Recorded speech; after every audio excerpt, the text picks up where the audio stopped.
बाबा छान, लोंढेच्या लोंढे येत आहेत, मग मला आनंद वाटतो बरं का. हरकत नाही, तुम्ही पार 11:45 आले तरी चालेल हो, पण शेवटच्या रेंजला तरी आले पाहिजे, मला आनंद वाटतोय ते. काय आता तुम्हाला 3 गोष्टी महत्त्वाच्या सांगायच्या आहे बरं का. टाळी वाजवण्याचं महत्त्व, विठ्ठल विठ्ठल म्हणण्याचं महत्त्व आणि आपला चेहरा फ्रेश ठेवण्याचं महत्त्व.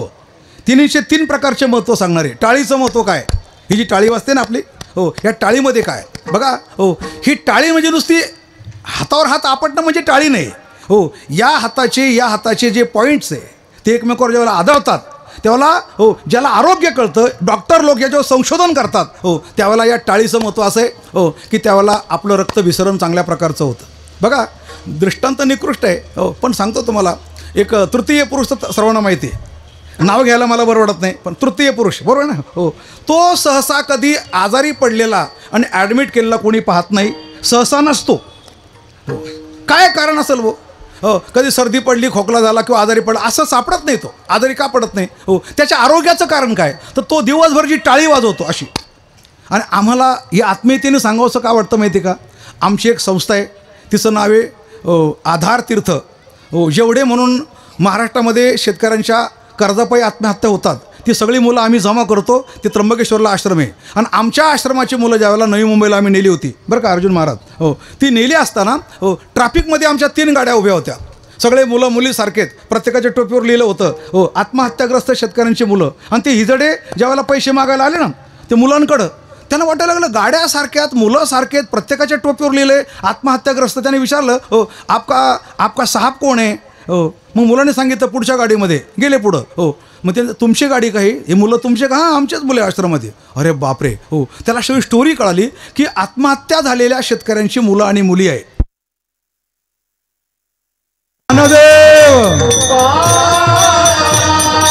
हो हो हो, आत्ता कळालं, डोळे वेगळे आणि पाहणारा एक. काहीतरी तुम्ही घरी घेऊन गेला ना एवढं तरी मला सार्थक झाल्यासारखं वाटलं, आल्यासारखं. एक काहीतरी, डोळे वेगळे आणि पाहणारा वेगळा हो. आपल्याला डोळे दिसतात, आपला डोळा आपल्याला दिसतो, पण डोळ्याच्या आतमध्ये जो पाहणारा आहे तो दिसत नाही. या डोळ्याच्या आतमध्ये एक पाहणारा आहे तो वेगळा आहे. हे डोळे आहे ना, हे पाहण्याचं साधन आहे. डोळे हे पाहण्याचं साधन आहे, डोळे म्हणजे पाहणारा नाही. डोळ्यामध्ये जो पाहणारा आहे तो आणखीन वेगळा आहे, आणि तो कुणाला दिसत नाही. यत् चक्षुषा न पश्यन्ति येन चक्षुंषी पश्यति. असं एवढं आपल्या डोळ्यांचा विचार केला तर आता पुढं आहे का, घेतो झोप सुखे फिरोनी उठतो ही ईश्वराची दया. याच्यावर मामासाहेबांनी फार सुंदर युक्तिवाद केलेला आहे. ते काय म्हणतात, आपण झोपतो आणि आपल्याला गाढ झोप लागल्यानंतर आपल्याला सकाळी कोणीतरी हाक मारतं, गोविंदराव उठा. मग गोविंदराव खडबडून उठतात आणि ओध येतात. गोविंदराव झोपले होते पण हाक मारल्यानंतर ओ दिली. आता प्रश्न असा आहे, आपण झोपलो हो आणि आपल्याला हाक मारली की आपण ओ देतो, मग याचा अर्थ काय होता, याचा अर्थ आपण जरी झोपलो तरी आपल्यामधला ओ देणारा जागा असतो. आपण जरी झोपलो तरी आपल्यामधला ओ देणारा जागा असतो. परत आहे का बरं का नीट, कारण याच्यातही प्रश्न आहे आणखीन. आपण झोपलो तरी आपल्यामधला ओ देणारा जागा असतो, म्हणून लोक आपल्याला उठवतात. आपण झोपलो तरी आपल्यामधला ओ देणारा जागा असतो, म्हणून लोक आपल्याला उठवतात. आपल्यामधला ओ देणारा जर गेला तर आपल्याला कोणी उठवत नाही, उचलतात. आता याच्यापेक्षा काही तत्वज्ञान वेगळं असतं का, विठ्ठला विठ्ठला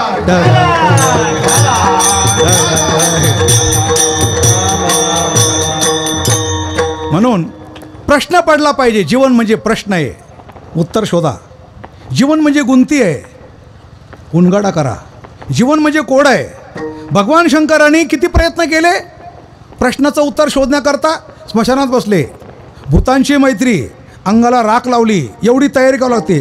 ज्याला प्रश्न पडतो ना त्याला वाटा तोडाव्या लागतात, हे मी सांगतोय आपल्याला. ज्याला प्रश्न पडतो ना हो त्याला हो मौन धरावं लागतं, आणि ज्याला प्रश्न पडतो त्याला वेडं व्हावं लागतं, वेडं सारखं विचारावं लागतं. काही मी उद्धार पावेन, काही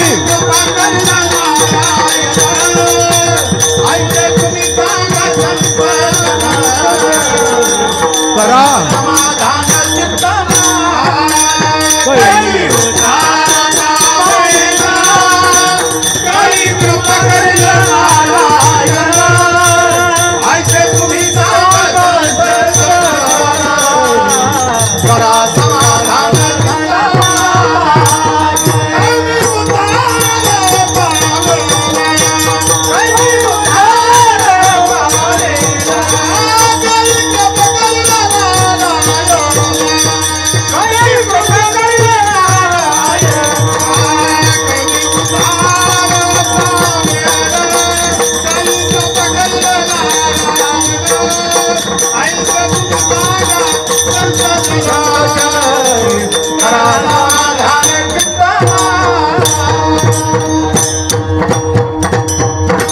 ज्याला प्रश्न पडतो ना तो जागेवर थांबत नाही, तो प्रश्न विचारतो सारखा, माझ्या प्रश्नाचं उत्तर द्या. कारण का प्रश्न हे पळून संपत नाही, प्रश्न हे नुसती भागदौड करून जमत नाही, ती स्थिर व्हावं लागतं, उत्तर देणारा शोधावा लागतो. हो, कबीर महाराज म्हणतात भागी कहा जाइयो भय भारी घर दूर, भागी कहा जाइयो घर भय भारी घर दूर, बहुरी कबीर मैदान रहू दल आया भरपूर. येऊ द्या किती पण दल, ज्यांनी प्रश्न सोडवला जीवनाचा. कारण का नुसत्या भटकंतीने प्रश्न सुटत नसतात. हो, आता भटकंती करणारे खूप आहे. कबीर महाराज म्हणतात आप आपको बुझा नहीं, तन मन को खोया नहीं, मन मला सो धोया नहीं, स्नान किया सो क्या हुआ, करनी करे बदकामी, नजर रखे हरामी, बदफैली निकामी, संध्या किया सो क्या हुआ, गोवा किया जंजाल का, हर कोई जरजार का, आया तेरा द्वार का, छपा लिया सो क्या हुआ, जिनके तो सुबुद्धि नहीं, अंतकाल की शुद्धि नहीं, जब लग गुरुमुख देखा नहीं, योगी हुआ सो क्या हुआ, कुत्ता हुआ काम का, कठिन कठोर दिल का, अभय चाड़ भय लोका, काशी गया सो क्या हुआ, मांगिन त्यागी नहीं, तिरिया ज्योत जागी नहीं, उन्मनी समाधि लगी नहीं, साधु हुआ सो क्या हुआ. हो काय, गुरु को शरण नहीं गया, माँ बाप से जुदा रहा, औरत लेके न्यारा गया, गया गया सो क्या हुआ. कहा गया, बोले गया गया. कहा गया, गया गया. लेकिन गुरु को शरण गया, बोले नहीं गया. और माँ बाप से जुदा गया. हो, फिर झक मारने को गया गया. ज्याला आई वडील कळत नाही, अलग लक्षामध्ये माँ बाप से जुदा रहा, काय सुंदर वर्णन केले. गुरु को शरण नहीं गया, माँ बाप से जुदा रहा, औरत लेके न्यारा गया, गया गया सो क्या हुआ. एवढं कळालं पाहिजे. हो, नरेंद्र मोदी ज्यावेळेला वर्षातून एकदा आईला भेटायला जातात ना, सगळे मीडियावाले तयार राहतात. कारण 102 वर्ष आई त्या माऊलीचं वय आहे.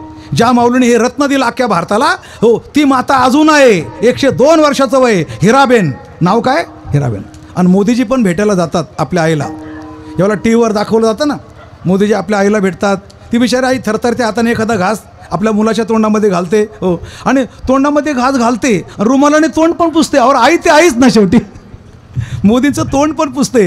आणि मीडियावाले टी व्हीवर दाखवतात. हो, एक बाई स्वयंपाक करत होती आणि तिचा नवरा टेबलावर बसला होता, टी व्ही पाहत होता. हो, तो बायकोला म्हणला अगं इकडे इकडे लवकर इकडे. हो, मोदीजी बघ आईच्या पाया पडतात, इकडे लवकर. ती स्वयंपाक टाकून येते. हो बघ, ती म्हणते हा खरंच खरंच मोदीजी आईच्या पाया पडतात. पण ती विचारते तुमची आई कुठे आहे.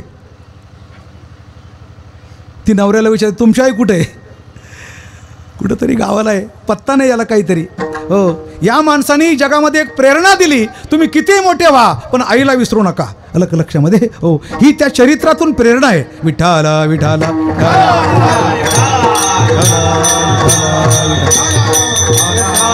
हो, पळून प्रश्न मिटत नसतात. भागी कहा जाइयो. हो, अलग लक्षात.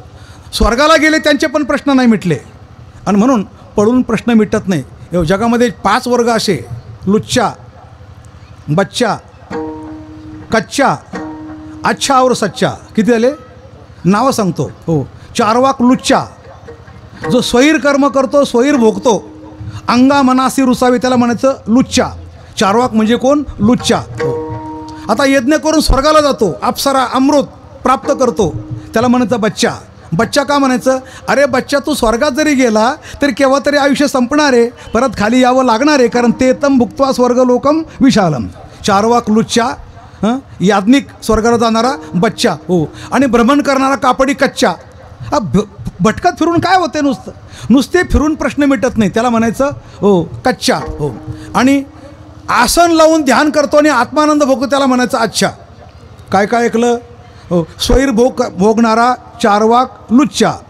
हो, यज्ञ करून स्वर्गाला जाणारा बच्चा. हो, देवासाठी तीर्थाटन करून भटकत फिरणारा बच्चा. अलग लक्षात, कच्चा. हो, आणि ध्यान लावून आसन लावणारा अच्छा.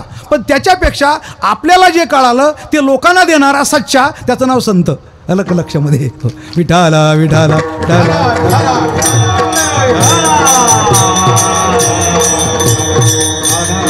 संत अंतिम आहे, कारण वेद सांगत असतो, ईश्वर कर्माचं फळ देत असतो, जीव भोगत असतो, आणि संत संसारातून बाहेर काढत असतात. मोठेपणा कोणाचा आहे, संतांचा आहे. हे ध्यानात ठेवा बरं का. गरीब काम करतो, श्रीमंत त्याचं शोषण करतो, चोर दोघांच्या घरात चोरी करतो, डॉक्टर तिघांचं बिल वसूल करतो.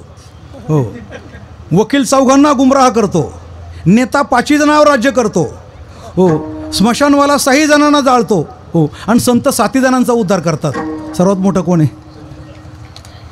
सर्वात मोठं कोण आहे? म्हणून थोडंसं संताजवळ बसायचा प्रयत्न करा बरं का. 15 मिनिट किराणा दुकानदाराजवळ बसा, 15 मिनिट फौजी जवानाजवळ बसा बरं का, 15 मिनिट नेत्याजवळ बसा. हे क्रम सांगू तुम्हाला. 15 मिनिट किराणा दुकानदाराजवळ बसा, जास्त नका, थोडंसं म्हणजे मधला आवाज बघा हो. 15 मिनिट किराणा दुकानदाराजवळ बसा. शतावधानी कशाला म्हणतात? कोणती वस्तू कुठे किती भावाची, किती संपली, किती आणली, शतावधानी. कोण? किराणा दुकानदार.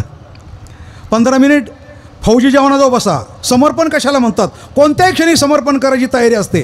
तुम्हाला समर्षण शिकता येईल. समर्पण कसं म्हणतात ते. 15 मिनिट नेत्याजवळ बसा. नेत्याजवळ शिक्षण किती फालतू असतं. म्हणजे काय?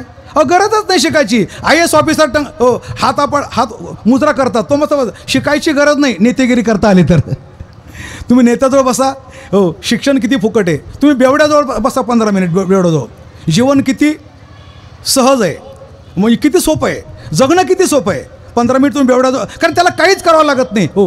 उचलून येणारी माणसं असतात, त्याला खाऊ घालणारे असतात, कपडे बदलणारे असतात, त्याला काही करायची गरज नसते. 15 मिनिट बेवड्याजवळ बसा, जीवन किती सोपं आहे. आणि 15 मिनिट बायकोजवळ बसा, जीवन किती अवघड आहे. मग तुम्हाला लक्षात येईल ते.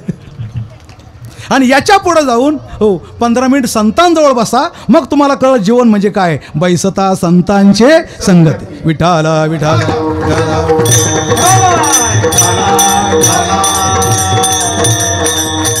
सगळ्यांचे प्रश्न संतांनी सोडवले हो. भटकत फिरून प्रश्न सुटत नसतात हो. राजा परीक्षितीला प्रश्न पडला. काय प्रश्न पडला हो? की मला 7 दिवसामध्ये जर सर्पदंशाने मृत्यू आहे तर मी काय करायला पाहिजे. त्यांनी हो ज्या क्षणी त्यांनी असं ऐकलं की माझं 7 दिवसात मरण आहे आणि सर्पदंशाने, त्याच दिवशी त्यांनी आपल्या अंगावरचे वल्कलं काढून ठेवले, म्हणजे वस्त्र काढून ठेवले आणि वल्कले परिधान केले. ज्याला प्रश्न पडतो ना, याच्यात काय म्हटले? करील जो. आता प्रश्न राहू द्या बाजूला. जो, या जो शब्दामध्ये या दर्शक सर्वनामात कोण कोण बसलेला आहे? म्हणजे परीक्षिती आहे. जो म्हणजे कोण? जो धर्मराजाचा पौत्र आहे, अर्जुनाचा नातू आहे, अभिमन्यूचा मुलगा आहे, उत्तरेचा पुत्र आहे, इरावतीचा पती आहे, हो कलिदमन वीर आहे, कृपाचार्यांचा शिष्य आहे, भगवान कृष्णाचा भक्त आहे हो, आणि गर्भामध्ये ज्याचं भगवंतांनी रक्षण केलेलं आहे. अशा प्रकारचा जो परीक्षिती कलियुगातला पहिला राजा, वयाच्या 36व्या वर्षी राजा झाला आणि वयाच्या 96व्या वर्षी हो सर्पदंशाचा त्याला शाप झाला आणि आयुष्याचे फक्त 7 दिवस बाकी राहिले होते. त्यांनी हा प्रश्न विचारला. विठाल विठाल.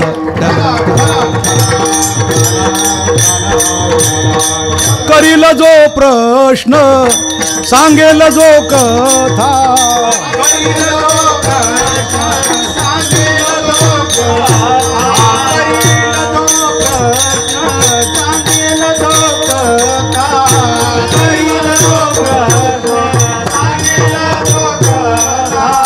श्रवण करीता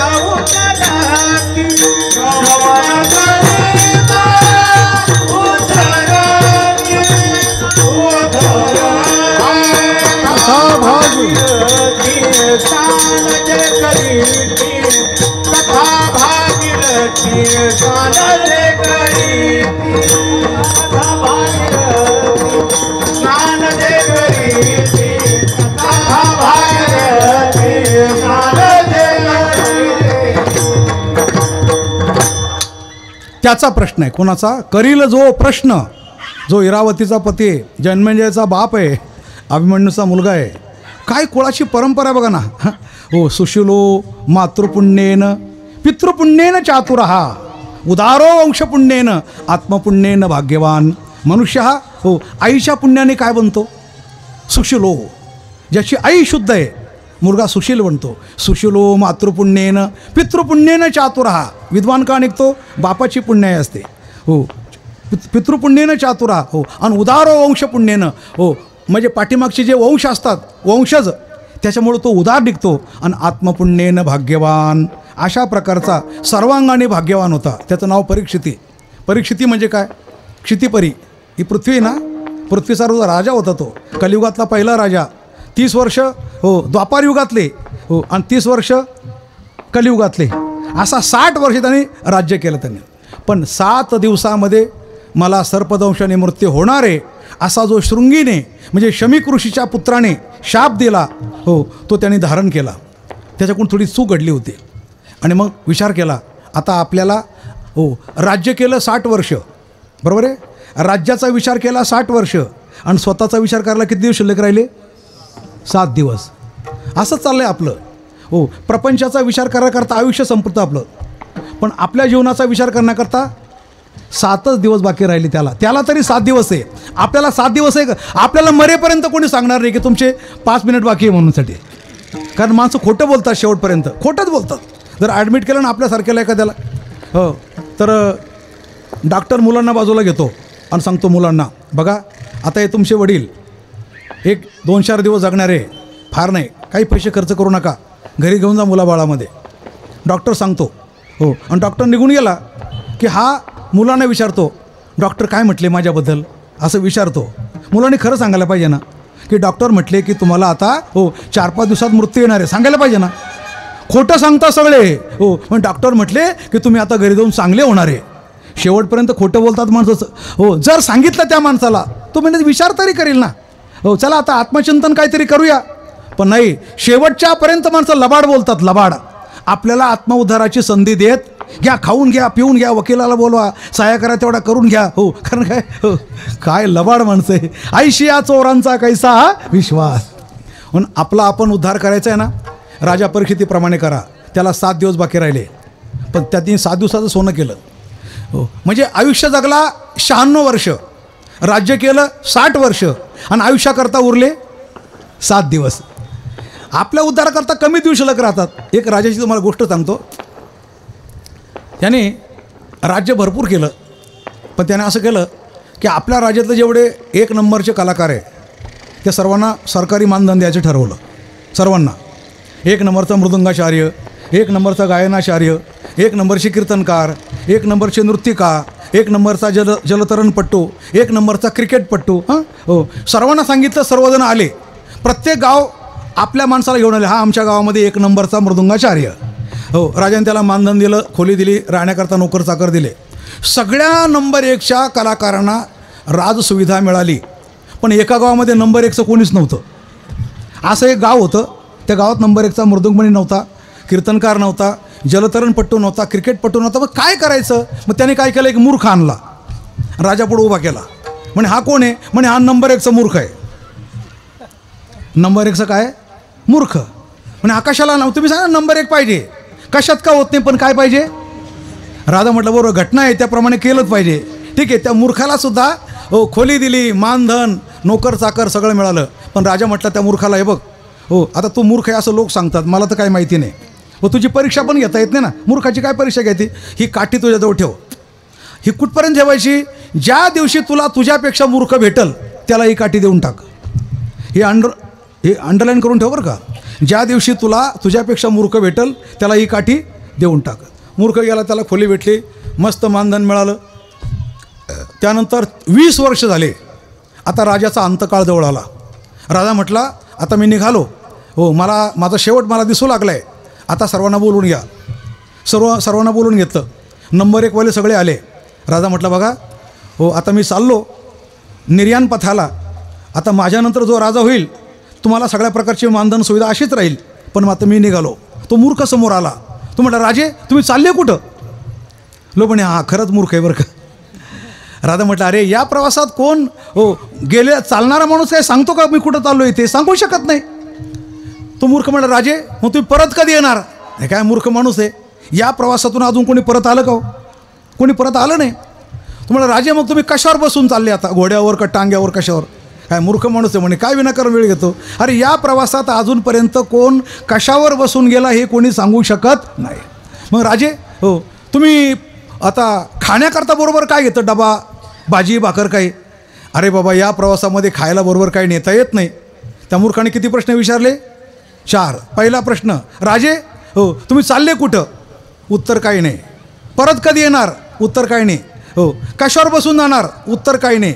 हो, आणि खायला काय घेतलं, उत्तर काय नाही. राजे, तुम्ही या चारही प्रश्नाचे उत्तर देत नाही, मग तुम्ही याच्याकरता काय तयारी केली? म्हणे काहीच नाही. म्हणे तुमची काठी सांभाळा. तुम्ही ध्यानात हे सगळं लक्षात आहे ना. काठी कोणाला द्यायची होती? या मूर्खापेक्षा मूर्ख. राजा म्हणत तू मला कशाला देतो? मी तुला काय सांगितलं होतं? तुझ्यापेक्षा मूर्ख भेटेल त्याला देऊन टाक. म्हणजे राजे, आता आमच्यापेक्षा मूर्ख तुम्हीच आहे. म्हणे का? तुम्ही या सर्वांची व्यवस्था केली, पण तुमची स्वतःची काय व्यवस्था केली? सांगा, काय व्यवस्था केली? म्हणे काहीच नाही.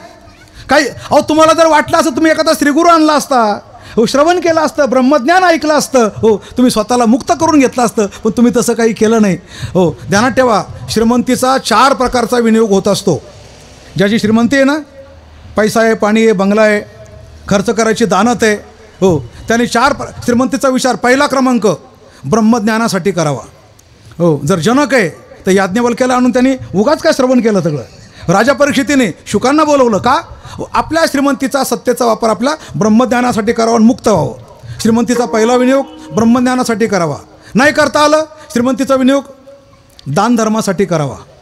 अन्नदान करावं, वस्त्रदान करा, भूमिदान करा, दानधर्मासाठी करावं. नाही करता आलं, तिसरा क्रमांक श्रीमंतीचा विनियोग हो भोगासाठी करावा.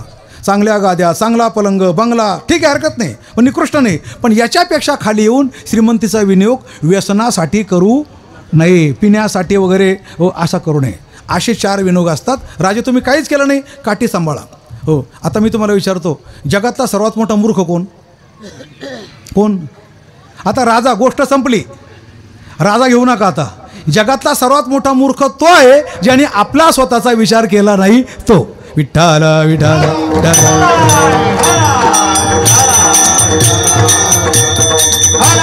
हो, म्हणून तो प्रश्न आहे परीक्षितचा. करील जो प्रश्न सांगेल जो कथा, करील जो प्रश्न सांगेल जो कथा, करील जो प्रश्न सांगेल जो कथा, करील जो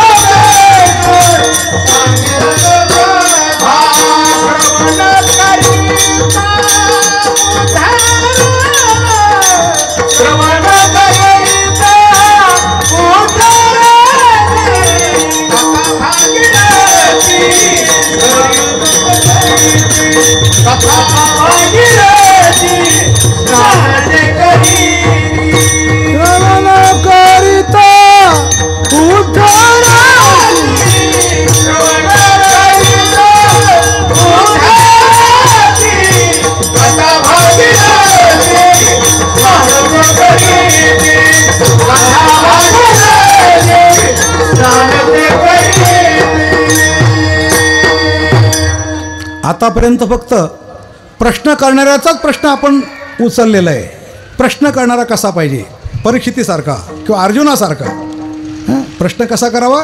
परीक्षितीसारखा. परीक्षितीने काय प्रश्न विचारला? ज्या दिवशी त्याला कळालं आपलं 7 दिवसात मरण आहे, त्यांनी शुकाचार्याने विचारलं, अतः पृच्छामि संसिद्धी योगिनां परमं गुरु पुरुषस्य यत् कार्य म्रियमाणस्य सर्वथा.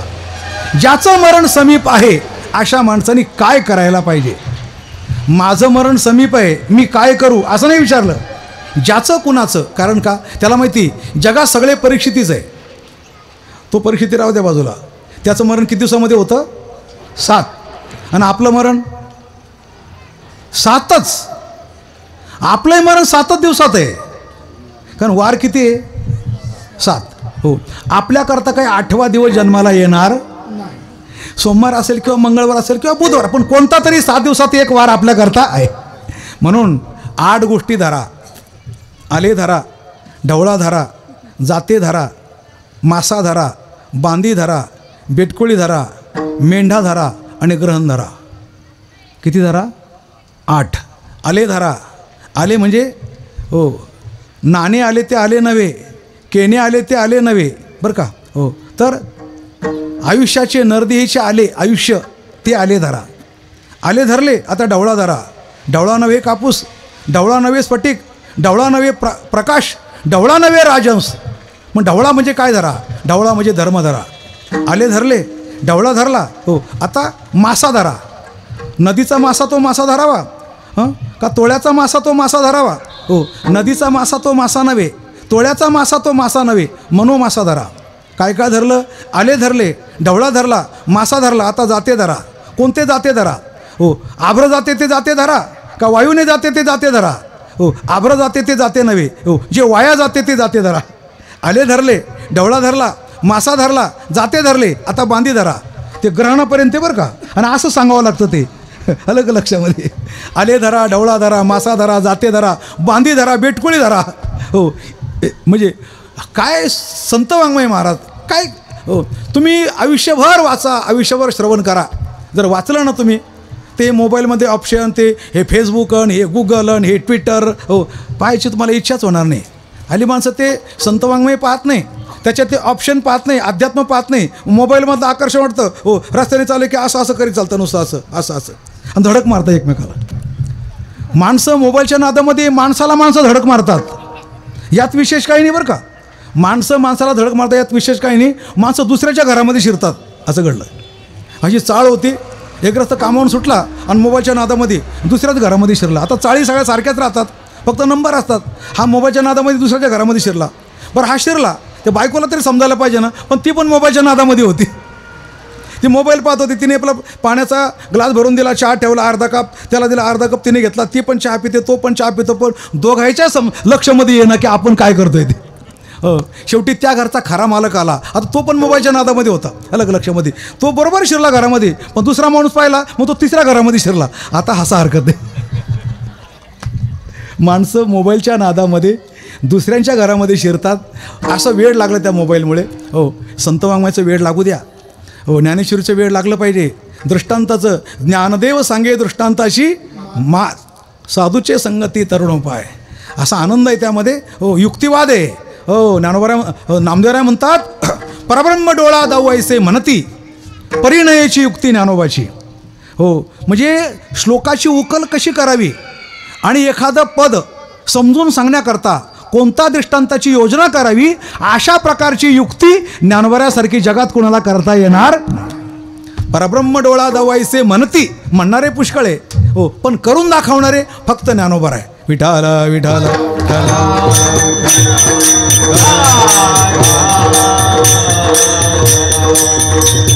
जीवनातले सगळे प्रश्न सुटतात. सगळे प्रश्न, कोणताही प्रश्न आहे, फक्त तुम्ही प्रश्न घेऊन जा ज्ञानेश्वरी पुढं, सुटलाच पाहिजे. मुंबईला कॉटन ग्रीनला पारायण चालू होतं, आणि पारायण चालू असताना एक बाईचे 40,000 रुपये चोरी गेले. पण ती बाई दुसऱ्या दिवशी पारायणला येऊन बसली. सर्व पारायणाच्या सगळ्या लोकांना कळालं की या बाईचे काल 40,000 रुपये चोरी गेले. आता 40 वर्षापूर्वीचे 40,000, ती काय साधी किंमत आहे का. हो तेवढ्यामध्ये घरं मिळत होते, घरं म्हणजे एका घराची किंमत गेली ती. तेव्हा तिथल्या कीर्तनकाराने प्रवचनकारांचे, बाई तुझे काल 40,000 रुपये गेले. हो महाराज गेले म्हणे. मग तू आज पारायणला येऊन बसली. हो मग काय करायचं म्हणे. मग तो दुःख वाटलं नाही. वाटलं होतं दुःख. मग ते दुःख तू कसं काय बाजूला सारलं. म्हणे ते दुःख मला झालं, पण मी काय करते, ज्ञानेश्वरी वाचली का घरी जाऊन परत चिंतन करते. घरी मला एक ओवी अशी सापडली की त्या ओवीने माझे 40,000 परत दिल्यासारखा मला आनंद झाला. परत आहे का गेले 40,000, पण एका ओवीच्या वाचण्याने एका ओवीचा अर्थ मला असा मिळाला की ते मला 40,000 परत मिळाल्यासारखे वाटले. आता ते ओवी सांगू का नको, का पुढच्या वर्षी सांगू तुम्हाला. नाही आत्ता सांगितले पाहिजे. हो तुम्ही परत मला म्हणावं असं कसं काय. आता एक ओवी, आता महाराज तज्ञ त्यामध्ये. चला हो काढा ज्ञानेश्वरी, काढली. चला 12वा अध्याय काढा, काढला 12वा अध्याय. मी श्लोक सांगतो तो काढा. यो न रुष्यती न द्वेष्टी न शोचती न कांक्षती शुभाशुभ परित्यागी भक्तिमाने समेप्रिया. श्लोक काढला. आता पद, कोणतं पद. यो न रुष्यती ते बाजूला ठेवा. यो न रुष्यती न द्वेष्टी ते बाजूला ठेवा. पुढं काय. शोचती न शोचती. आता न शोचती या पदावरची ओवी काढा. काय ओवी आहे. पहिला अर्थ आहे का. त्या ओवीचा अर्थ असा आहे, जे खरोखर आपलं आहे ते कधीच जाऊ शकत नाही, आणि ज्या अर्थी गेलं त्या अर्थी ते आपलं नव्हतं, हा त्याचा अर्थ आहे. आता ओवी आहे का. ओवी काय म्हणते. जे आपले जे का साचे ते कल्पांतीही न वचे, हे जाणून या गताचे न सोची जो. ती बाई म्हटले एवढीच मी ओवी वाचली. हो आपले 40,000 नव्हते, ते गेले तर गेले. हो चला आपलं पारायण करून घ्यावा. एकच ओवी आहे. किती रुपये परत मिळाले. दुःख 40,000 गेले का नाही दुःख. एक एक ओवी माणसाला असं देते. एकच ओवी म्हणून तर एकतरी ओवी अनुभवावी असं येते, ज्ञानेश्वरी हे सांगते. म्हणून असं अथांग वाङ्मय ज्याच्यामध्ये सगळे प्रश्न सुटतात आपले. राजा परिस्थितीला प्रश्न पडला होता, हो, पण प्रश्न पडल्यानंतर त्यांनी प्रश्न विचारला, हो, आता पृच्छामि संसिद्धी योगिनाम परमो गुरु. हे योग्यांचे गुरु आपण शुकाचार्य, आपण मला सांगा, म्रियमाणस्य सर्वथा, ज्या पुरुषाचं मरण जवळ आहे त्यांनी काय करायला पाहिजे असं म्हटल्यानंतर तिथून पुढे भागवताला सुरुवात झाली. विठाला विठाला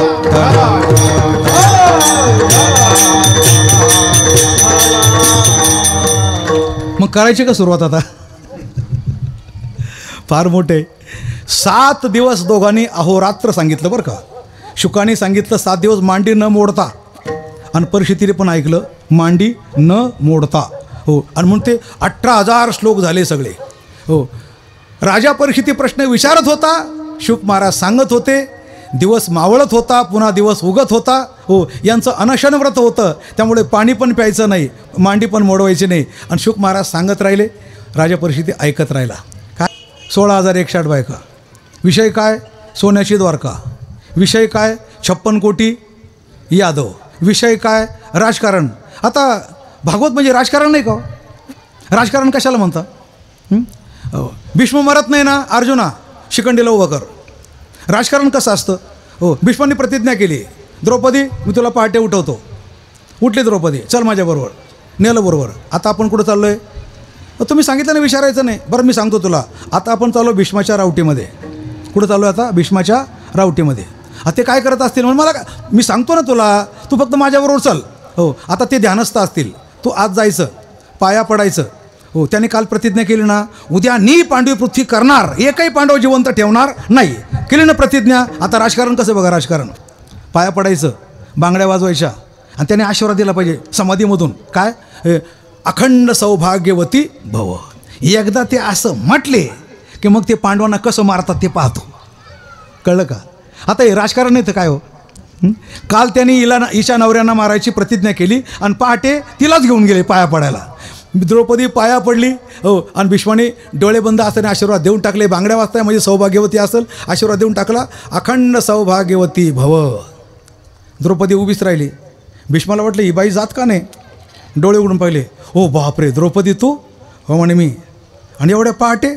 म्हणे मग योग्याचं दर्शन घेण्याकरता. म्हणे आजच कशी आली? म्हणे सहज. नाही नाही नाही म्हणे, माझी कालची प्रतिज्ञा आणि आजचा आशीर्वाद, हो, मला संकटात टाकण्याकरता आले का? खरं सांग, तुला कोणी आणलं? नाही म्हणे, एक माणूस आणला. कोण माणूस आहे मला दाखव. म्हणे बाहेर उभा आहे म्हणे. हो, बाहेर ते भगवान होते. भगवान म्हणतात, द्रौपदी हा भगवान जर तुझा तारणारा असेल तर भीष्माच्या 56 प्रतिज्ञा जरी झाल्या तर त्याला काही अर्थ नाही आहे, कारण तारणारा कोण आहे? भगवानच होतं. आता हे राजकारण नाही तर काय? बरं, दुसऱ्या दिवशी युद्धामध्ये शिखंडीला रथावर उभं केलं. अर्जुना बाण चालव म्हणजे भीष्माने बाण टाकून दिलं आहे, तरी पण चालव. पण ते युद्धाच्या संगतीत बसत नाही ना न्यायामध्ये. न्याय काय? समोरच्या योद्ध्याजवळ जर हत्यार नसेल तर आपण त्याच्यावर हत्यार उचलायचं. भगवान म्हणतात ते ब्रह्मज्ञान मला सांगू नको. हो, तो हत्यार हातात नसला तरच मरल, नाही तर मरणार नाही. आणि तो जर मारणार नाही तर आपल्याला विजय मिळणार नाही. आणि आपल्याला जर विजय मिळाला नाही तर धर्माचा विजय होणार नाही. आणि धर्माचा विजय जर झाला नाही तर अधर्माचा विजय झाल्याशिवाय राहणार नाही. आणि अधर्माचा विजय जर झाला तर माझ्या अवताराला काही महत्त्व, माझं ठरलेलं आहे. परित्राणाय साधूनाम विनाशाय च दुष्प्रताम धर्मसंस्थापनार्थाय संभवामी. माझा अवतार कार्याचं कार्य पूर्ण होण्याकरता अधर्माचा नाश झाला पाहिजे. अधर्माचा नाश होण्याकरता धर्माचा विजय झाला पाहिजे. आणि धर्माचा विजय होण्याकरता भीष्माचा मृत्यू ठरलेलं आहे. अर्जुन मध्ये आपण कसं काय मारू? बाण चालव. हो, आणि मग अर्जुनाने बाण चालवले. भीष्म म्हणतो वा वा वा, शिकवणारा पण तसाच आहे. हां, हातात शस्त्र नाही आहे, ही काय युद्ध नाही. ते अर्जुना तो बाण चालव, आता मला बाकीचं काय ऐकायचं नाही. द्रौपदीचं वस्त्रहरण झालं त्यावेळेला तिथं होते ना, होते का ना तिथं? तेव्हा तुमचं धर्म कुठे गेला होता? द्रौपदीचं वस्त्र नाराच्या वेळेला बाण चालव अर्जुना. आणि सपासप बाण चालवले, अंगातून आरपार बाण गेले. भीष्म खाली पडले शरपंजरी. आणि मग त्यांना त्या शरपंजरी पाडल्यानंतर संध्याकाळ झाली, युद्ध थांबलं. रावट्यामध्ये आपापले सगळेजण गेले. युद्ध संपलं होतं 18व्या दिवशी बरं का. हो, धर्मराजा गादीवर बसायला तयार होईना. भगवान चला धर्मराजा चला. कुठं? भीष्माकडं. म्हणजे हो, आशीर्वाद द्यावायला लावला रे भगवानच, मारायला सांगणारे भगवानच. हो, आणि पाया पडायला नेणारे परत पुष्पगुच्छ. अलग अलग. म्हणजे जो माणूस पडला ना, म्हणजे राजकारणामध्ये हो, त्याच्या पहिलं पाया पडायला जायचं. बाबा आता मी मुख्यमंत्री होते, पण तुझ्या पाया का पडतो माहिती का, आम्हाला साथ कर आता तू साथे. आता हे राजकारण येतं का. आणि मग सगळ्यांना भगवान घेऊन गेले. भीष्माला काय पुष्पगुच्छ द्यायचं ते दिलं. महाराज आता तुमच्या या युधिष्ठिराला आशीर्वाद द्या आता. हो, आणि याला राज्य करायचं आहे ते. म्हणजे मारण्यापासून, आशीर्वाद देण्यापासून, आशीर्वाद घेण्यापासून हे सगळं ज्याला जमतं. आता हे राजकारण येतं काय, विठाल विठाल.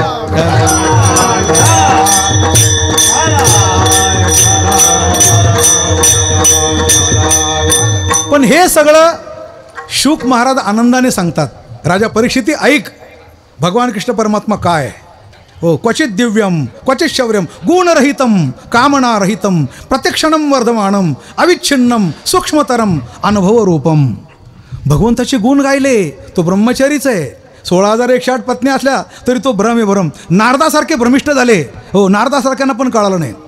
एक दिवस नारद आले. ते विचार करतात 16,108 पत्न्या असलेला भगवान कृष्ण परमात्मा संसार कसा करत असेल. आणि कोण बोलतंय, संन्याशी. संन्याशाला काय गरज पडली बा हा विचार करायची.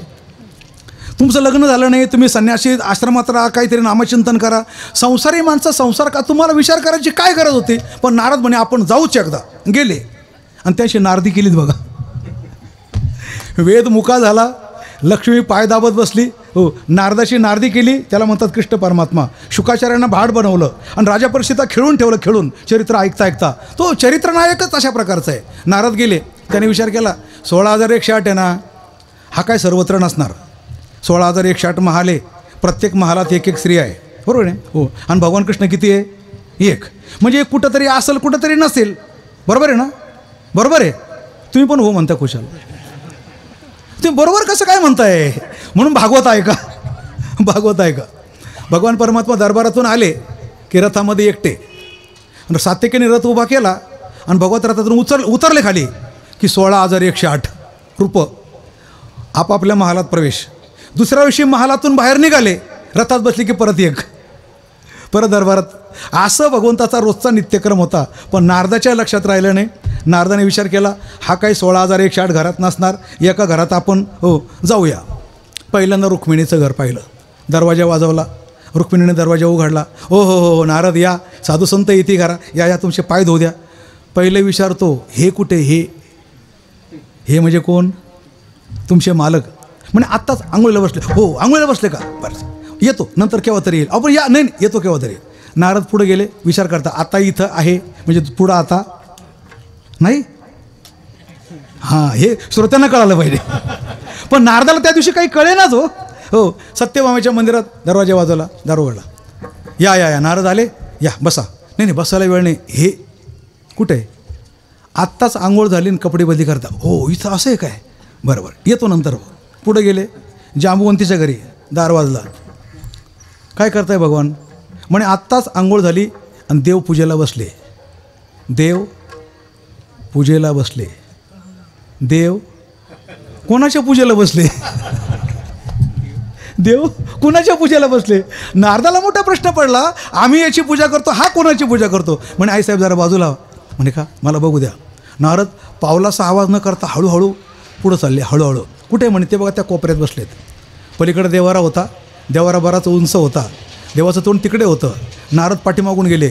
हळूहळू चालत चालत गेले आणि त्या टाचावर करून पाहिलं. हो कोणाची, तर पहिला पलीकडे जो देव होता तो दिसला एकच. त्या देवाला शेंडी होती. शेंडी म्हणजे कोण देव होता, नारदच होता तिथं. अहो देवाची देव कोण, ध्रुव, प्रल्हाद, अक्रूर, नारद हेच देव आहे ना सगळे. हो नारद माघारी फिरले. मला काय म्हणायचं. हो त्यानंतर नारदाची नारदी झाली. हा इतिहास फार मोठा आहे. हो पण नारदाला सुद्धा भ्रमात टाकणारं हे चरित्र आहे. पण शुक महाराज मात्र आनंदाने सांगतायत आणि राजा परीक्षिती आनंदाने ऐकतोय. विठाल विठाल विठाल विठाल. हो नुसता ऐकतो नाही, परीक्षितीच्या अंगी ठसावले.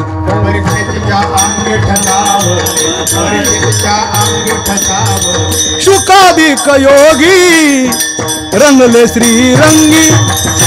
शुकादिक योगी रंगले श्रीरंगी. शुकादिक योगी रंगले श्रीरंगी.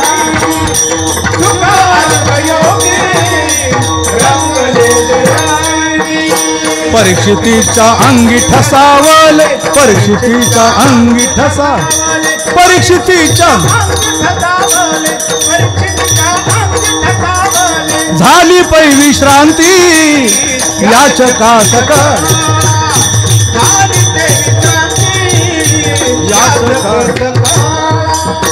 परीक्षितीच्या अंगी ठसा,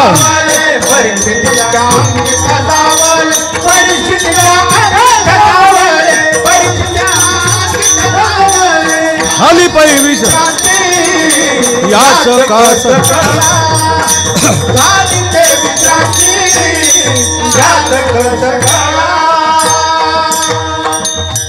हो परीक्षितीच्या अंगी ठसावले हे मत. आता आपल्या श्रोत्यांचा विचार करायचा आहे. प्रश्न विचारणारा झाला, आता ऐकणारा सांगणारा ठीक आहे, अधिकारी पुरुष आहे, पण ऐकणारा कसा आहे? त्याच्या अंगात ठसावलं, 7 दिवसात मांडी नाही मोडली आणि आपण 2 तासामध्ये हा पाय वर करून पाहतो, तो पाय करून वरतो. आपण श्रोते त्या प्रकारचे. आपण कोणते श्रोते माहिती का? ती कॅटेगरी असते ना, एका रस्त्याने बावल्या विकायला नव्हते, बावल्या त्या 3 प्रकारच्या बावल्या होत्या. पण किंमत कशी माहिती का? 50 रुपयाची बावली, दुसरी 100 रुपयाची बावली आणि तिसरी 150 रुपयाची बावली. बावल्या दिसायला सारख्या पण किमतीमध्ये इतका फरक, 50 रुपये, 100 रुपये आणि 150 रुपये. मग घेणाऱ्याने विचारलं का बावल्या तर सारख्याचे, मग एवढी किंमतीमध्ये फरक कसं काय? म्हणे बावल्याच तशा आहेत त्या. म्हणे कशा? आता ही 50 रुपयाची बावली, हिच्या कानात इकडून दोरा घातला का इकडून निघतो, किंमत किती? 50 रुपये. दुसरी बावली 100 रुपयाची बावली, कानात दोरा घातला का तोंडातून निघतो. आणि तिसरी बावली हो, कानात दोरा घातला की आतमध्ये पशार होतो. किती बावल्या झाल्या? 3. अर्थ काय? 50 रुपयाची बावली कोणती? आता तिकडून येऊ आपण. कानात दोरा घातला की तो आत गडप होतो, श्रवण केलं की आतमध्ये तो पचवतो. जेवढं श्रवण केलं त्याचं मनन करतो, चिंतन करतो आणि पचवतो. नुसतं श्रवण करण्याला काही अर्थ नाही हो, पचवलं पाहिजे, पचवलं. श्रवण नंतर मग काय? मनन आणि मग निध्यासन. श्रवण मनन, नुसतं श्रवण केलं आणि मनन केलं नाही तर त्याचा काही फायदा नाही. एक बाई कीर्तनकार महाराजांना घरी चहा प्यायला घेऊन गेली. महाराज म्हणे मी काय चहा घेत नाही, बरं दूध घ्या. हां दूध चालेल म्हणे. तिनं दूध दिलं. महाराज साखर चालते का? हो चालते म्हणे. तिने साखर टाकली, दूध दिलं. तर महाराजांनी एक घोट घेऊन पाहिलं, नाही बाई याच्यात साखर नाही आहे. बाई म्हणे मी टाकली साखर त्याच्यामध्ये. महाराज म्हणतात नाही साखर मी पिऊन पाहतोय, साखर नाही आहे. बाई म्हणते टाकली साखर. महाराज म्हणतात साखर नाही आहे. मग साखर गेली कुठं? अहो हलवायची राहिली आणि बाकी काय झालं त्याच्यामध्ये? काय राहिली? साखर हलवायची राहिली. तसं ऐकलं आणि घरी गेले, फायदा काय? हलवायचं राहिलं म्हणजे काय? मनन करायचं राहिलं, मनन. इथून कीर्तन संपल्याबरोबर कोणता अभंग होता? पहिलं शरण काय, दुसरं शरण काय, काय मांडणी केली, कोणता दृष्टांत सांगितला, कोणतं प्रमाण सांगितलं, असं मनन करीत करीत जाणं याला म्हणतात श्रवण, याला म्हणतात मनन, है ना. श्रवणानंतर काय व्हायला पाहिजे? मनन व्हायला पाहिजे. पहिली बावली श्रवण म्हणजे कानातून दोरा घातला की आतमध्ये गडप होतो, किंमत किती? 150 रुपये. दुसरी बावली 100 रुपयाची, कानातून दोरा घातला तोंडातून बाहेर पडतो. म्हणजे माणसं बोलून दाखवतात, हो कोण महाराज होते, कुठून आले होते, हो कोणी बोलवले होते, अशी बडबड चालते. पण कमीत कमी एवढं तरी ध्यानात ठेवतात, किंमत 100 रुपये. पण तिसरी बावली कोणती? 50 रुपयाची. इकडून दोरा घातला की समजलं तुम्हाला काय ते? नळी फुंकिली सोनारे आणि इकडून तिकडे गेले वाऱ्या. इथल्या इथं सगळं सोडून देतात, काही शिल्लक ठेवत नाही. बघा माणसं आहे ना, कीर्तन ऐकायला येतात, हो बऱ्याच ठिकाणी आल्याबरोबर पाया पडतात आणि पाया पडून ऐकायला बसतात. कीर्तन ऐकलं की परत पाया पडतात, मग घरी जातात. हे दोनदा काय पाया पडतात मला काही समजतच नव्हतं. आले की पाया पडतात, कीर्तन ऐकतात, जाताना परत पाया पडतात जातात. हो मी विचारलं म्हणलं का हो दोनदा पाया पडायचा येतो काय? म्हणे महाराज तुमचं नाव ऐकून आम्ही आलो, जसं असेल तर मी आता आम्ही ऐकायला तयार आहे. हे पहिलं पाया पडायचं लक्षण. बरं दुसऱ्यांदा काय पाया पडत? महाराज तुमचं कीर्तन ऐकलं, सगळं झालं, तुमचं तुम्हाला लकलावा स्वामी चालू घरी असं. अशा प्रकारे माणसं इथल्या इथं सोडून देता बघा, काही बरोबर नेत नाही. याला श्रोता म्हणत नाही. विठाला विठाला विठाला.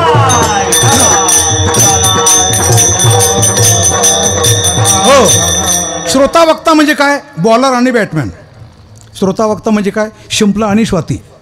श्रोता वक्ता म्हणजे काय? घाव आणि डाव, बरं का. घाव आणि ताव, घाव आणि ताव. ताव म्हणजे काय?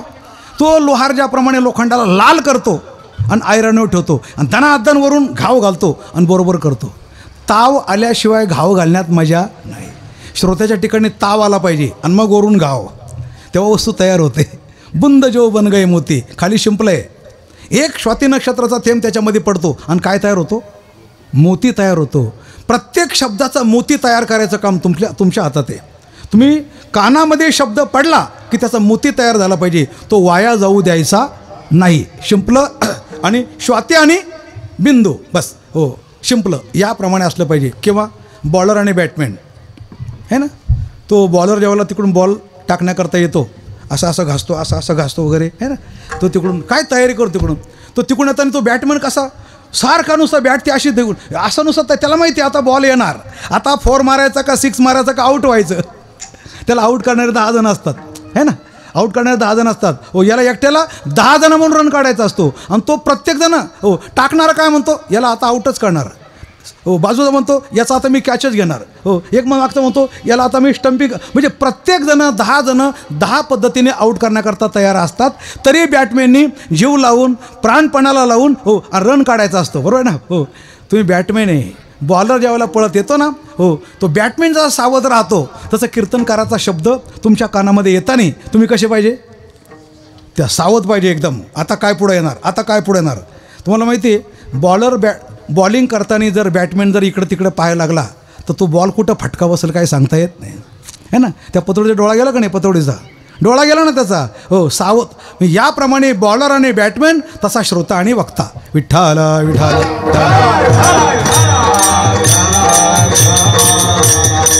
हो, हे झाले श्रोता वक्ता. करील जो प्रश्न, सांगेल जो कथा, हो आणि श्रवण करिता उद्धरती. नुसतं श्रवण करिता बस, काय मनाचा मारू न करिता, इंद्रिया दुःख न देता, येत मोक्ष असे ऐता श्रवणाची माझी. हो, श्रवणाचे मिसे बैसावे येवोनी, हो साम्राज्य भुवनी सुखी नांदे, असं श्रवणाचं महत्त्व आहे. हो, पण हे श्रवण आहे ना, हो या श्रवणाप्रमाणे हो नामदेव म्हणतात, ही श्रवण म्हणजे भागीरथी आहे, ही गंगा आहे, गंगा.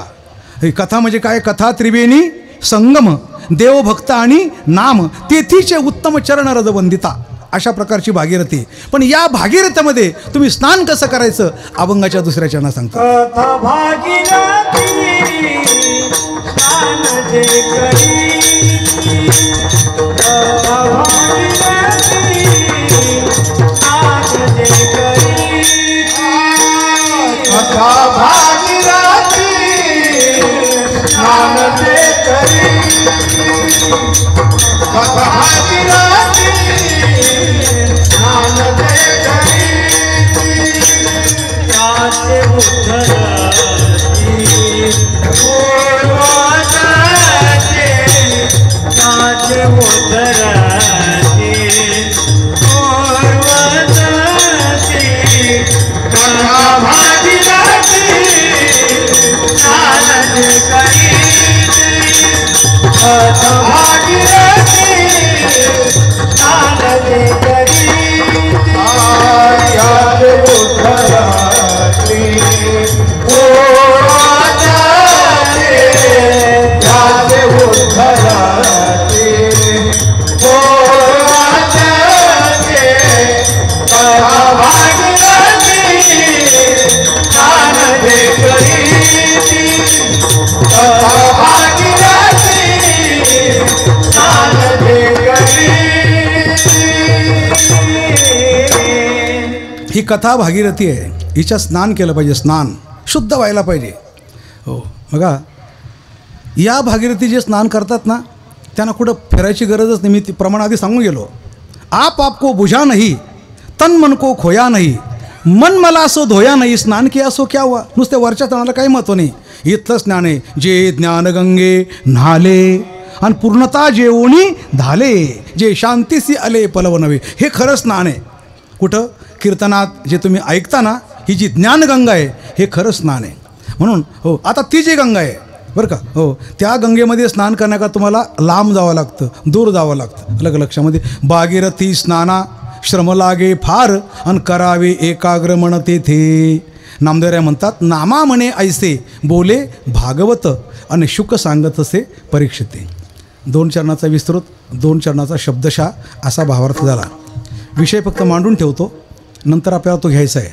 तो असा विषय, परीक्षितीने श्रवण करून त्याला मिळालं काय? परीक्षिती मरण पावला नाही का? म्हणून मेला.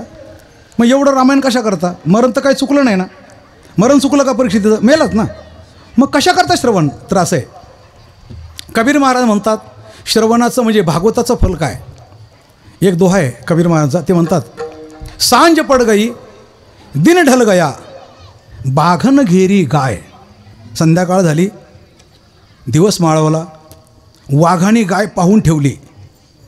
सांज पड गई दिन ढल गया बाघन घेरी गाय, गाय बिचारी ना मरे वाघ न भुका जाय. ऐकलं? गाय तर मरू द्यायची नाही आणि वाघाला भुकं जाऊ द्यायचं नाही. याचं नाव भागवत आहे, पण नंतर सांगतो.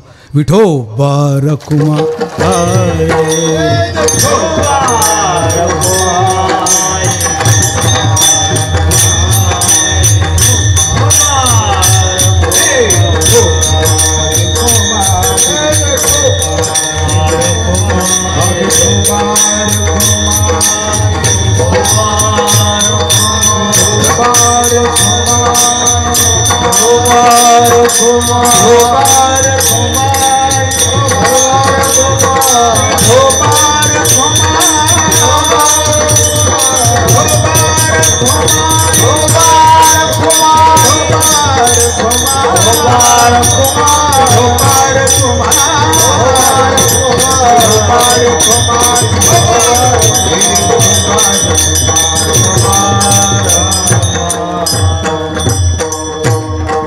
माऊलीच्या नंतर घेऊ. चाल. गाय बिचारी ना मरे वाघ न भुका जाय. सोपा दृष्टांत आहे, काय फार नाही अवघड. आता कोणी म्हणलं बा गाय तरी मरल नाही तर वाघ तरी पोट भर. काय झालं आहे नेमकं? सांज पड गई दिन ढल गया. संध्याकाळ झाली, दिवस मावला. प्रत्येक माणसाचं आयुष्य संपलं ही संध्याकाळ आहे. आणि काळरूपी वाघ जीवरूपी गाय मारण्याकरता टपलेला असतो. काळरूपी वाघ आयुष्य संपल्यानंतर ते आपल्याला खाण्याकरता टपलेला असतो. पण काय करायचं आहे?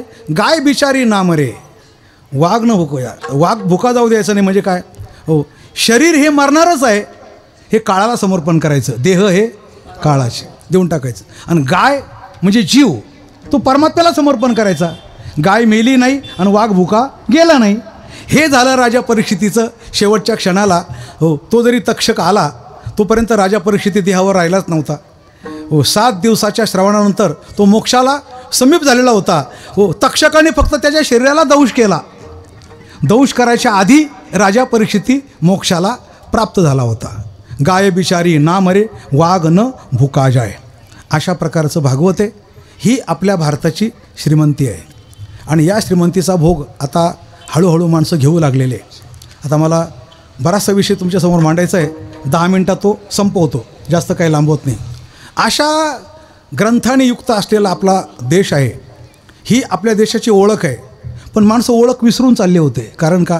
मध्यंतरीच्या काळामध्ये 60-70 वर्षाच्या काळामध्ये पाखंडी लोकांनी आपल्याला विचलित केलं होतं. विचलित म्हणजे रामसेतू ही एक प्राकृतिक ढाचा आहे, राम झालाच नाही. बघा ना, रामाबद्दल मी तुम्हाला 4 लोकांची नावं सांगेल आणि ते 4ही देश जोडायला लागले.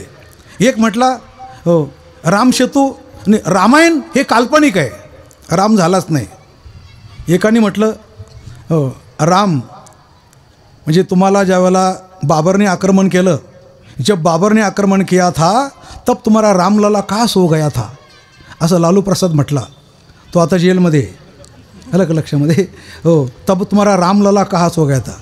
परत मुलायम सिंग, अरे कार सेवक तो क्या लेकिन अयोध्या में परिंदा भी पर नहीं मार सकता, असं मुलायम सिंग म्हटलं होतं ना. आणि परिंदा तर काय, पण लाखाने कारसेवक गेले. आणि लाखाने कारसेवक जाऊन 6-12-92 या दिवशी बाबरी ढाचा पाडला. आणि राम मंदिराची तयारी केली की नाही. पण ते आता मृत्यूकरता भीक मागतायत. मृत्यू येत नाही लवकर, कारण त्यांना भोगायचं आहे ना. कारसेवकांना गोळ्या घातल्या त्यांनी. मुलायम सिंगने जेवढे कारसेवक मारले, रामभक्त मारले, तेवढे कोणीच मारले नाही. लालू आणि मुल्लू दोघे थप्पीला लागले. आपल्या देशाचे मागचे पंतप्रधान, त्यांना मीडियाने प्रश्न विचारला की रामाबद्दल जेवढं वादळ चाललं आहे आता भारतामध्ये, रामाबद्दल तुमचं काय मत आहे? तर पंतप्रधान मनमोहन सिंग भारताच्या 125 कोटी लोकांचं नेतृत्व करतायत. तुम्ही आपण 125 कोटी लोक भारतात राम मानणारे लोक आहे, आणि अशा राम मानणाऱ्या लोकांचं नेतृत्व ज्यांनी करतात त्यांनी काय म्हणायला पाहिजे? तर त्यांनी काय सांगितलं माहिती आहे का? इस देश में राम हुआ था, ऐसा हमारे पास कोई वैज्ञानिक प्रमाणपत्र नाही आहे.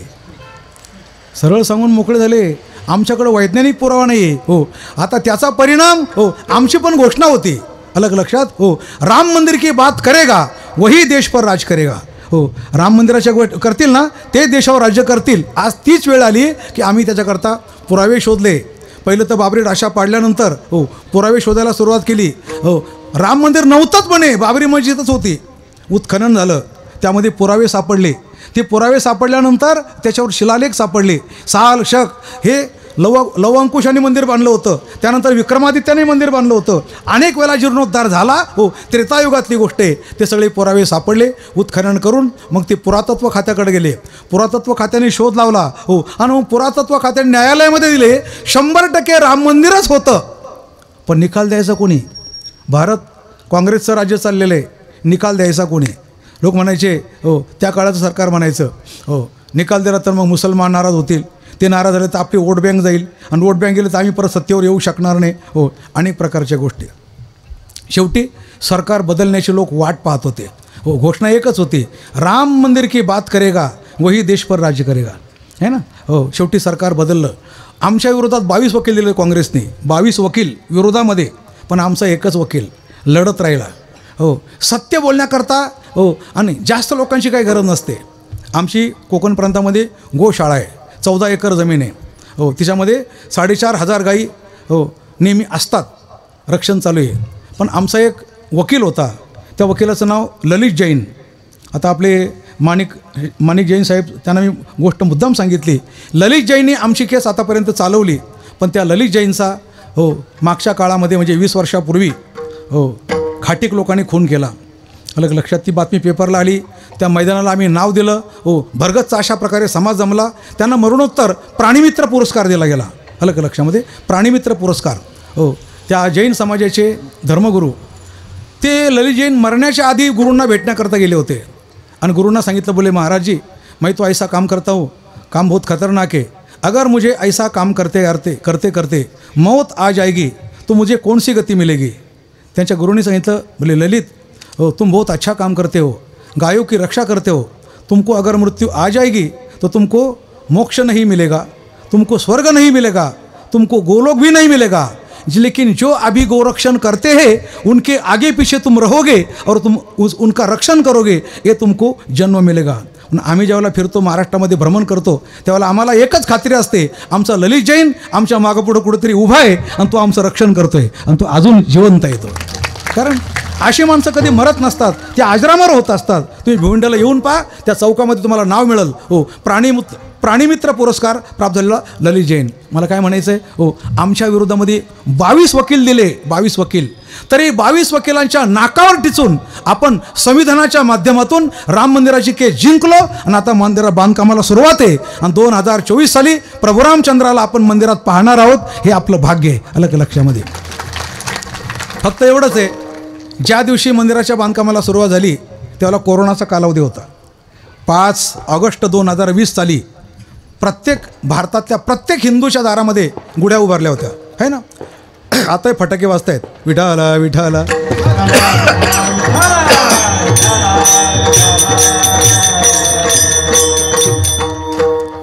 आता खुला मीडिया आहे, म्हणजे ज्याला हे मीडियावाले काय सांगतील त्याच्यावर विश्वास ठेवायची काही गरज नाही. आता आपल्या हातात मीडिया आहे, व्हॉट्सअप आपल्या हातात आहे, फेसबुक आपल्या हातात आहे. मीडियावाल्यांनी किती दलाली केली आणि खोटं सांगायचा प्रयत्न केला तरी खोटं कोणी आता समजून घेणार, खरं समोर आल्याशिवाय राहत नाही. हो, आता बघा ना, ज्या बाबरने आपल्या देशावर आक्रमण केलं आणि 491 वर्ष बाबर बाबर बाबर म्हणून ती बाबरी मशीद ठेवली. नीट ऐका बरं का. हो, ज्या बाबरचं आपल्या देशातल्या लोकांनी 491 वर्ष कौतुक केलं, त्या बाबरचं जगात कुठं थडगंसुद्धा नाही आहे. याच्या पुढं एक व्हॉट्सअपला काय तर मग त्याच्या नावाची मुतारी पण नाही कुठं. बाबरच्या नावाची मुतारीसुद्धा कुठं नाही. भारतात तुम्हाला का उपळगा? गजनी आला, मोहम्मद घौरी आला, बाबर आला, औरंगजेब आला. हो, आणि अल्लाउद्दीन आला, अफजल खान आला. आता प्रतापगडाच्या पायथ्याला अफजल खानचं थडगं आहे. कशा करता पाहिजे हो? हे कोणी क्रांतिकर होते का देशभक्त होते? काय होतं काय नेमकं? म्हणून ध्यानात ठेवा, आपल्या देशाला ही आक्रमणाची परंपरा पहिल्यापासून लागलेली आहे, गजनीपासून तर इंग्रजापर्यंत. आणि गजनी इंग्रज गेल्यानंतर हो, ज्यांच्या हातामध्ये राज्य आलं, आमचे गुरुवारी रामदास महाराज म्हणून म्हणायचे, काय फरक झाला म्हणे, गोरे गेले आणि काळे आले, गोरे गेले आणि काळे आले. आज आपल्या देशातली कोरोनाच्या नंतर बिन कोरोनामध्ये काय परिस्थिती निर्माण झाली होती? कीर्तनं बंद, वारी बंद, काकडा बंद, हरिपाठ बंद, आणि दारूची दुकानं चालू राहिली. हे दिवस आपण भोगले, हे दिवस आपण पाहिले. हो, याच्यापेक्षा वाईट आणखी काय राहतं? आमच्या देशामध्ये आम्हाला हो, आणि हनुमान चालिसा म्हणण्याकरता तुरुंगात जावं लागतं. अरे असं तर मला वाटतं कदाचित मोगलांच्या काळात बी नसेल. हो हो, हनुमान चालिसा म्हणताना तुरुंगात जावं लागलं, मोगलांच्या काळातही नसेल असं. अरे म्हणू द्या ना, कुठेही म्हणता, काय फरक काय पडतो? राजकारणाचा प्रश्नच नाही. एखादं म्हणलं, बाई तुला म्हण, रोज येऊन म्हण, इथं काय फरक पडत नाही आम्हाला. हो, तिथं काही मोर्चा नव्हता, काही दगडफेक नव्हती, काही नाही. हो, पण झालं हे अत्यंत वाईट झालं.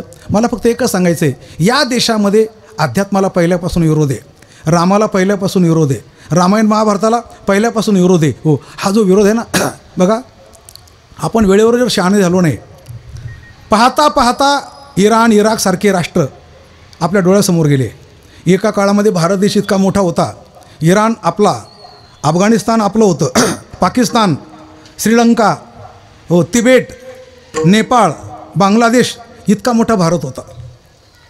रामायण काळातला भारत किंवा महाभारत काळातला भारत हा प्रचंड मोठा होता, आणि म्हणून ते 18 अक्षणी सैन्य होतं. पण कालांतराने 200-300 वर्षापूर्वी अफगाणिस्तान गेलं, इराण गेला, इराक गेला. आता इराण म्हणजे काय? इराण म्हणजे त्याचं नाव होतं पारस, आणि पारस म्हणजे काय? पारशी लोक राहत होते. त्या पारशी लोकांच्या मध्ये हो, ज्यावेळेला घुसखोरी झाली, जशी आता घुसखोरी ना भारतामध्ये, रोहिंग्या आले, बांगलादेशातून आले घुसखोरी, तर तिकडे घुसखोरी झाली. आणि घुसखोरी होता होता होता पारशी लोक अल्पसंख्याक झाले. पाहता पाहता उरले सुरले पारशी काही मारून टाकले, काही धर्मांतरित केले, आणि काही मुंबईला आणि गुजरातला पळून आले, तेवढे शिल्लक राहिले. तिथं आता एकही पारशी राहिला नाही. ते होतं पारस राष्ट्र, आता झालं ते इराण. आता अफगाणिस्तानमध्ये आपल्या डोळ्यासमोरची गोष्ट आहे. आता 2-3 वर्षापूर्वी झालं ना, 70,000 तालिबानी आले, आणि 70,000 तालिबान्यांनी तिथले रहिवाशी मारून झोडून हाकलून दिले. भारतावर ही वेळ यायला फार काळ लागणार नाही, कारण आता सध्या तुमचा आमचा जन्मदर, हिंदूंचा जन्मदर आहे 1.2, मुसलमानांचा जन्मदर आहे 7.8. म्हणजे एका सेकंदाला हिंदूचा जर एक मुलगा जन्माला येत असेल, तर एका सेकंदाला मुसलमानाचे 8 मुलं जन्माला येतात. तुम्ही मिनिटाचा हिशोब करा, मग तासाचा हिशोब करा, मग दिवसाचा हिशोब करा, महिन्याचा करा, वर्षाचा करा. फक्त 35 वर्षामध्ये तुम्ही अल्पसंख्याक होऊ शकता. नाही नाही नाही नाही नाही नाही, हो, एवढं करू नका, मेहरबानी करून. होऊ शकता अल्पसंख्याक. आणि मग असं म्हणावं लागेल, एक था हिंदुस्तान, असं म्हणायचं का? एक था हिंदुस्तान, ज्याच्या देवाने अवतार घेतले, प्रभू रामचंद्राने अवतार घेतले. ज्या देशातल्या सागराला सागर का म्हणतात, तर सगर नावाचा राजा झाला. ज्या देशाच्या पृथ्वीला पृथ्वी का म्हणतात, तर पृथ्वी नावाचा राजा झाला. ज्या देशामध्ये हो, आकाशामध्ये त्रिशंकू का म्हणतात, तो प्रभू रामचंद्राचा पूर्वज आहे. ज्या देशातल्या सप्तर्षींना सप्तर्षी का म्हणतात, हे आमचे ग्रंथ सांगतात. असा देश, असा धर्म, आणि त्याच्यावर वय जर शत्रूंची आक्रमणं झाली आणि शत्रूच्या ताब्यामध्ये गेलो, तर आपलं जगणं कसं होणार आहे? म्हणून पहिला प्रश्न आहे, आपलं अस्तित्व सांभाळा. हो, आम्ही कमी नाही झालो पाहिजे या देशामध्ये, आपले टक्केवारी नाही घसरली पाहिजे. हो, ती अशीच राहिली पाहिजे. मग अशा आपल्या माणिक साहेबांच्या घरात बसलो असताना हो, त्यांच्या 3 बहिणी भगिनीवर माझी चर्चा झाली. म्हणजे आम्ही 3 बहिणी, म्हटलं हे नाते फक्त मागच्या पिढीत झाले, आता पुढच्या पिढीत नाही आहे. कारण का? पुढच्या पिढीमध्ये बहिणी बहिणी हे नातं संपलं, मावशी हे नातं संपलं, आत्या हे नातं संपलं. अरे जर एकच मुलावर ऑपरेशन करायचं आहे, तर भाऊ भाऊ कोणाला म्हणणार तुम्ही? बहिणी बहिणीच राहिलं नाही, तर कोण कोणाची मावशी आणि कोण कोणाची आत्या? सगळे नाते संपत चालले, सगळे नाते संपत चालले. आणि म्हणून सर्वात पहिली प्राथमिकता जर कशाला असली, तर आपल्या देशामध्ये आपण या भारतात जे राहतो, उरला सुरला जो भारत आहे, उरला सुरला का म्हणतो? अफगाणिस्तान गेलं, इराण गेलं, इराक गेलं, तिबेट गेलं, नेपाळ गेलं, श्रीलंका गेली, बांगलादेश गेला, आता छोटासा भारत शिल्लक राहिला आहे. हो, तेवढा जरी तुम्ही टिकवून ठेवला, तरी आम्ही भारतीय आहोत, कायमचे राहणार आहोत. हो, असं एवढं करा कमीत कमी. भारत देशाला खूप वर्षानंतर लोकांच्या आत्मीयतेचा विषय होता, धर्म टिकावा म्हणून. हो, तर इतक्या कालांतरानंतर धर्म जपणारा एक पंतप्रधान भारताला मिळाला आणि त्याचं नाव आहे नरेंद्र मोदी. बघा पुढच्या 2-3 वाक्यात इतकं महत्त्व तुम्हाला सांगतो. राम मंदिर होईल असं वाटत नव्हतं, पण झालं. 370 कलम रद्द होईल असं वाटत नव्हतं, म्हणजे दंगे उठतील वगैरे वगैरे, काही नाही झालं. करायची मानसिकता जर असली ना सगळं होऊ शकतं. या माणसाने करून दाखवलं. बघा 370 का महत्त्वाचं होतं. 1990 साली फक्त काश्मीरमध्ये भोंग्यांवरून आवाज दिला गेला होता की हिंदूंनो घरं खाली करा, चालते व्हा जर जगायचं असेल तर, नाही तर उद्याचा सूर्य तुम्ही पाहू शकत नाही. घोषणा दिल्या. बिचारे ते काश्मीरी पंडित हिंदू पळून आले. हो तो अनुपम खेर त्यातलाच बरं का, जे प्रत्यक्ष पळून आले 30 वर्षापूर्वी, ते जिवंत आहे. ते सांगतात हो आमच्या मातेवर बलात्कार झाले, आमच्या बहिणीवर बलात्कार झाले, आम्ही पळून आलो तिथून. हो ज्या दिवशी ते पळून आले त्याही दिवशी भारतात पंतप्रधान होते, त्यावेळेला भारताला राष्ट्रपती होते, त्याही वेळेला भारताला संविधान होतं आणि त्याही वेळेला भारताला घटना, राष्ट्रपती, पंतप्रधान, पोलीस, मिलिटरी सगळं होतं. तरी त्यांना पळून यावं लागलं. कारण का? संविधान होतं, राष्ट्रपती होते, पंतप्रधानही होते, पण नरेंद्र मोदी नव्हते, म्हणून त्यांना पळून यावं लागलं. आता पुन्हा अशी पळायची वेळ कुणावर येऊ नये. हो एवढीच फक्त भगवंताकडे आपल्याला प्रार्थना करायची. अलग लक्षामध्ये शेवटचा कायदा फक्त एवढाच आहे. अस्तित्व टिकून राहण्याकरता इथून पुढच्या काळामध्ये एकच कायदा होणं महत्त्वाचं आहे. राम मंदिर झालं, 370 हटवलं, एकच कायदा महत्त्वाचा, तो म्हणजे समान नागरी कायदा. बस तेवढा एक झाला की निदान आपण आहे तितके तरी याच्यामध्ये कायमचे राहू शकतो. एवढीच एक शेवटची प्रार्थना आहे. जाणकार माणसं म्हणतात आम्ही काही डिझेलच्या किमती करता हो आणि पेट्रोलच्या भाववाढी करताना कमी होण्याकरता आम्ही नरेंद्र मोदीला निवडून दिलेलं नाही. त्या किमती कमी होतील होत राहतील, त्याला अनेक प्रकारची कारणे. जरी इतकं महागाचं पेट्रोल आपण घेतोय आत्ता, तरी आपल्याला 44,000 कोटी रुपये व्याज भरावं लागतं आहे. अलग लक्षामध्ये हो ते जर कमी केलं आणि आणखी कर्ज काढलं तर स्वस्त घेता येईल, पण शहाणा म्हणून ते कधीच करायचं नाही. आम्ही व्याज फेडू अलग लक्षात, पण देशावर कर्ज पुन्हा करणार नाही, म्हणून आपल्याला ते महागाचं घ्यावं लागतं. फक्त एवढंच आहे हो, देश टिकला तर सर्व शिल्लक राहतं. पुन्हा चांगले दिवस येऊ शकतील, पुन्हा महागाई कमी होऊ शकेल. हो पण अफगाणिस्तानमध्ये स्वस्त पेट्रोल मिळत असेल तर कुशाला आम्ही सांगतो बजाला स्वस्त पाहिजे ना, जाऊ तिकडं राहायला अफगाणिस्तानमध्ये, मजा आहे तिकडं स्वस्त पेट्रोल म्हणण्यासाठी. नाही नाही, देश राहायला पाहिजे. हा प्रभू रामचंद्राच्या पायाने हो पवित्र झालेला देश आहे. भगवान कृष्णाने ज्याच्यावर हो लीला केल्या अशा प्रकारचा देश आहे आणि त्याच्यात आपण जन्माला आलो आहे. म्हणून आपली ही पहिली प्राथमिकता असली पाहिजे की आम्ही धर्माला सोडून राहू शकणार नाही. ज्ञानेश्वर माऊली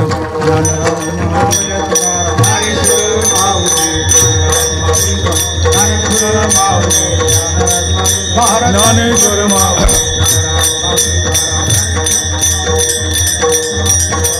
नाम म्हणे ऐसे बोले भागवत, नाम म्हणे ऐसे बोले भागवत, नाम म्हणे ऐसे बोले भागवत, नाम म्हणे ऐसे बोले भागवत. शुक सांगत से परीक्षिती, शुक सांगत से परीक्षिती, कथा भागीरथी स्नान जे करीती, कथा भागीरथी स्नान जे करीती. शुक सांगत परीक्षिती, सुख सांगत परीक्षिती, कथा भागीरथी स्नान जे करीती, कथा भागीरथी स्नान जे करीती. त्याचे उद्धरती पूर्वज ते, त्याचे उद्धरती पूर्वज ते, पूर्वजती त्याचे उद्धरती पूर्वजती, त्याचे उद्धरती पूर्वजती.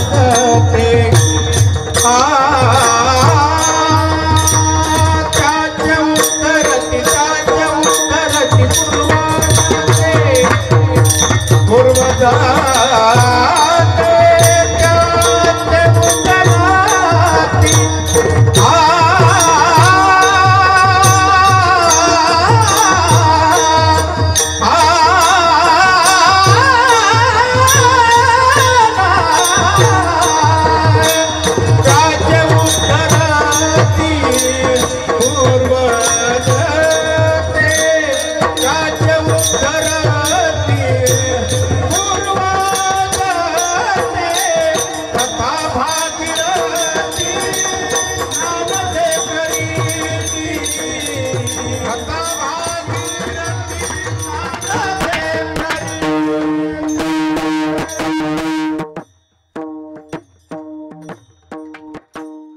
सेवा समाप्त करण्यापूर्वी